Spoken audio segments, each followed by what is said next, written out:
As we move forward in the material, we'll want to make inferences about linear combinations of the beta parameters in the simple linear regression model. And this will require working with linear combinations of the least squares estimators.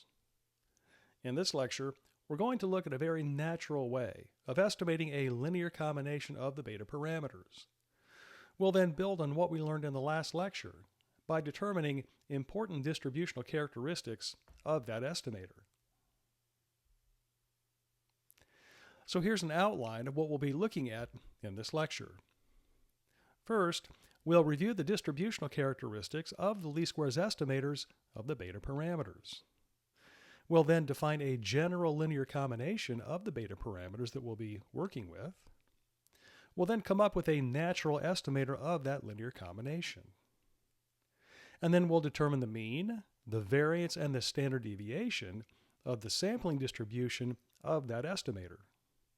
And then finally, we'll determine characteristics of the sampling distribution of the standardized version of the estimator. So let's review the distributional characteristics of the least squares estimators of beta 0 and beta 1 that we learned in the previous lecture. And so let's start by looking at the characteristics of the sampling distribution of beta 0 hat. So in the previous lecture, we derived the mean, the variance, and the standard deviation of the sampling distribution of the least squares estimator beta 0 hat, and we found them to be as follows. So the mean of the sampling distribution of beta 0 hat we found to be beta 0 itself. And so because of that, beta 0 hat is said to be an unbiased estimator of beta 0. The variance of the sampling distribution of beta 0 hat is equal to sigma squared, which is the variance, the common variance of the error terms, times the sum of the squared x values divided by n times s sub xx, where s sub xx is the corrected sum of squares of the x's. The standard deviation of the sampling distribution of beta 0 hat, which is also called the standard error of beta 0 hat, is the square root of its variance, and so it's equal to sigma times the square root of the uncorrected sum of squares of the x's divided by n times s sub xx. Okay, next let's look at characteristics of the sampling distribution of beta 1 hat. So the mean of the sampling distribution of beta 1 hat is equal to beta 1 itself, and that implies that beta 1 hat is an unbiased estimator of beta 1. The variance of the sampling distribution of beta 1 hat is equal to sigma squared divided by the corrected sum of squares of the x's, s sub xx. The standard deviation of the sampling distribution of beta 1 hat, which is also called the standard error of beta 1 hat, is the square root of its variance, and so it's the square root of sigma squared over the corrected sum of squares of the x's.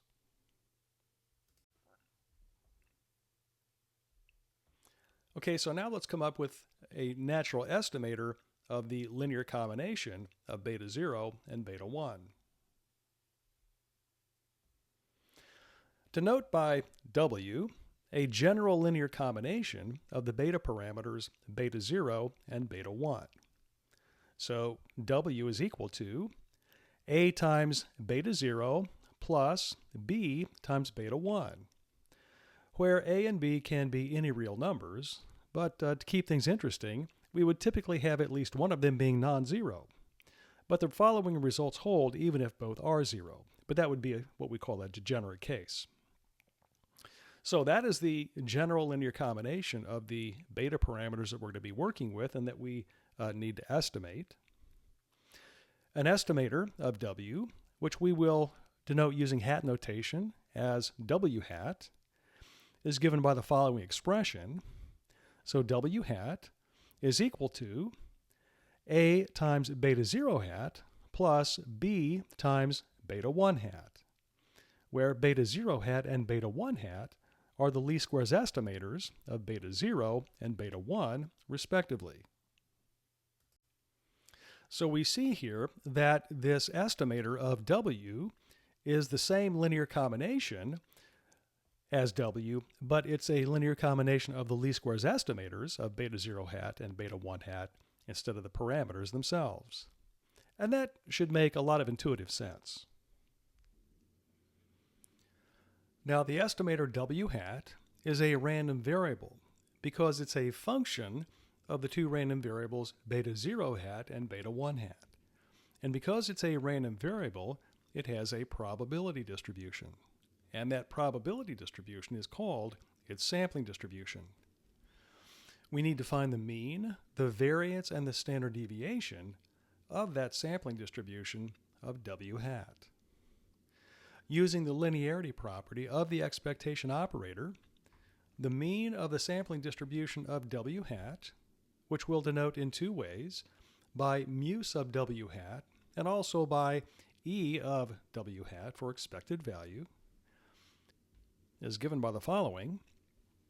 The expected value of W hat by substitution is equal to the expected value of A times beta 0 hat plus B times beta 1 hat.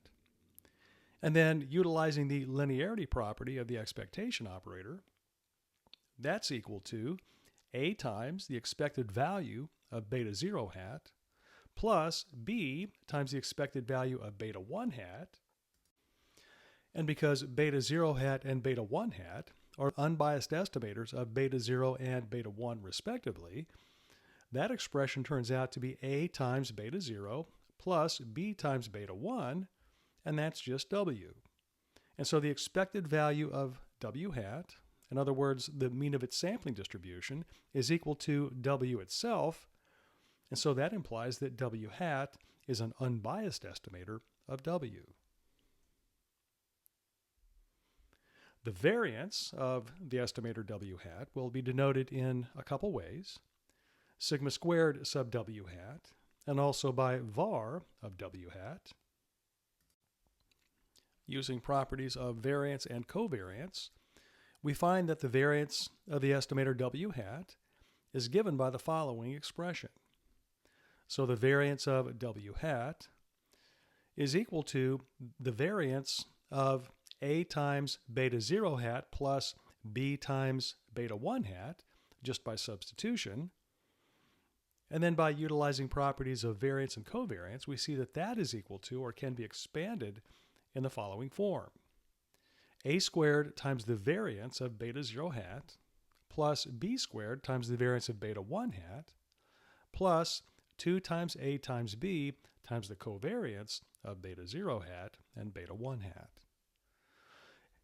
And if we plug the expressions for the variances and the covariance into that form, we get the following expression for the variance of W hat: sigma squared divided by the corrected sum of squares of the x's times the quantity A squared times the uncorrected sum of the squares divided by n plus B squared minus 2 times A times B times x bar.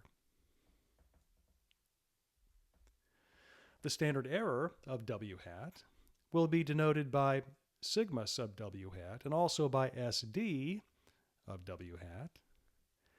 And because the standard error or standard deviation is the square root of the variance, we see that the standard error of W hat is the square root of the expression on the previous slide. Okay, finally, we're going to look at characteristics of the sampling distribution of the standardized version of W hat. To note by Z sub W hat, the standardized version of W hat, that is, Z sub W hat, is equal to W hat minus the mean of its sampling distribution divided by the standard error of the difference, and that turns out to be W hat minus W. Recall that W hat is unbiased as an estimator of W, And so the quantity we're subtracting off is W itself. And then we divide that by the expression in the denominator. So once we do that, W hat has been standardized. And as a result, the mean is equal to 0. The variance of the standardized version of W hat is equal to 1. And the standard deviation of the sampling distribution of the standardized version of W hat is also equal to 1. Okay, so that's all I wanted to show you in this lecture video. As I said, we're going to be using linear combinations of the parameters in the simple linear regression model in future work, and we're going to need to be able to estimate them, test hypotheses about them, and so forth. And so to do that, we need to come up with an estimator of those linear combinations, and we need to determine the distributional properties of those estimators. And so that's the purpose. We're laying the groundwork for that in this lecture video. So I'll see you in the next lecture video.